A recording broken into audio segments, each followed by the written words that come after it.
جنگ یمامہ اسلام کی تاریخ کی سب سے بڑی اور سب سے امپورٹنٹ جنگوں میں سے ایک ہے۔ ایون قرآن جو دنیا کی سب سے زیادہ پڑھی جانے والی کتاب ہے، جو آج ایک کمپلیٹ کتاب بک کی شکل میں موجود ہے، اس کا کریڈٹ بھی اسی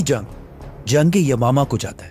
خلافت ابو بکر رضی اللہ تعالیٰ عنہ کو ملنے کے بعد عرب کے بہت سارے قبیلوں نے بغاوت کا اعلان کر دیا۔ کچھ نے زکوٰۃ دینے سے انکار کر دیا اور کچھ نے تو نبوت کا جھوٹا دعویٰ کر دیا، جن میں سب سے طاقتور باغی اور جھوٹا نبی مسلمہ کذاب تھا۔ تو ابو بکر رضی اللہ تعالیٰ عنہ نے عرب کے سارے باغیوں سے لڑنے کے لیے مسلمانوں کی فوج کو 11 حصوں میں ڈیوائیڈ کی، جس کے بعد خالد بن ولید رضی اللہ تعالیٰ عنہ ان باغیوں کو کرش کرتے گئے اور آخر ساروں کو ختم کر کے یمامہ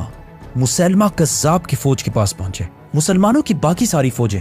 عرب کے سارے بغاوتوں کو ختم کر کے اب صرف اسی یمامہ کی جنگ کی طرف دیکھ رہے تھے، کیونکہ اسی جنگ نے مسلمانوں کا فیوچر ڈیسائیڈ کرنا تھا۔ خالد بن ولید مسلمانوں کی 13,000 فوج لے کر یمامہ کے میدان پہنچے، جہاں سامنے مسلمہ کی 40,000 کی فوج ان کا انتظار کر رہی تھی۔ جیسے ہی جنگ شروع ہوئی، مسلمانوں نے ایک منٹ، یہ مسلمہ آخر تھا کون جس نے اتنی تیزی سے اور اتنی آسانی سے عرب کی سب سے بڑی فوج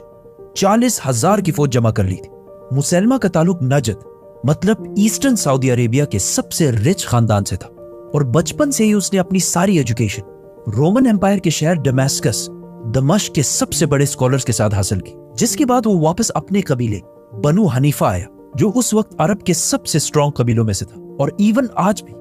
یہ قبیلہ عرب کا سب سے اسٹرانگ قبیلہ ہے، کیونکہ سارے سعودی بادشاہ عبدالعزیز سے لے کر محمد بن سلمان تک سب کا تعلق اسی بنو حنیفہ قبیلے سے ہے۔ جب مسلمہ شام سے واپس اپنے قبیلے آیا تو بہت جلدی اس کے قبیلے والوں نے اسے اپنے سرداروں میں سے ایک بنا دیا، کیونکہ یہ ایسے تھا کہ آج کوئی ہارورڈ یا آکسفورڈ سے تعلیم حاصل کر کے واپس اپنے چھوٹے سے گاؤں آئے۔ مسلمہ اپنے علم اور ٹیلنٹس کی وجہ سے اپنے قبیلے میں بہت مشہور ہو گیا، لیکن جب مسلمہ نجد میں اپنے قبیلے کو لیڈ کر رہا تھا، اسی وقت حجاز میں آپ صلی اللہ علیہ وسلم مدینہ میں ایک نئی ریاست قائم کر چکے تھے، اور آلموسٹ ہر سال ان کی مکہ والوں کے ساتھ جنگ ہوتی رہتی تھی، بدر، احد، خندق۔ لیکن آخر صلح حدیبیہ کے بعد مدینہ کی ریاست آہستہ آہستہ بہت سٹرونگ ہونے لگی، اور کچھ ہی سال بعد مسلمانوں نے مکہ کو بھی فتح کر لیا، جس کے بعد آہستہ آہستہ پورے عرب کو سمجھ آنے لگی کہ محمد صلی اللہ علیہ وسلم ہی اللہ کے رسول ہیں، اور عرب قبیلے ہر طرف سے اسلام قبول کرنے کے لیے مدینہ آنے لگے۔ یہ سب دیکھ کر بنو حنیفہ قبیلے کے لوگوں نے بھی اپنے سرداروں سے ڈیمانڈ کی کہ وہ بھی جا کر مدینہ میں آپ صلی اللہ علیہ وسلم سے ملے،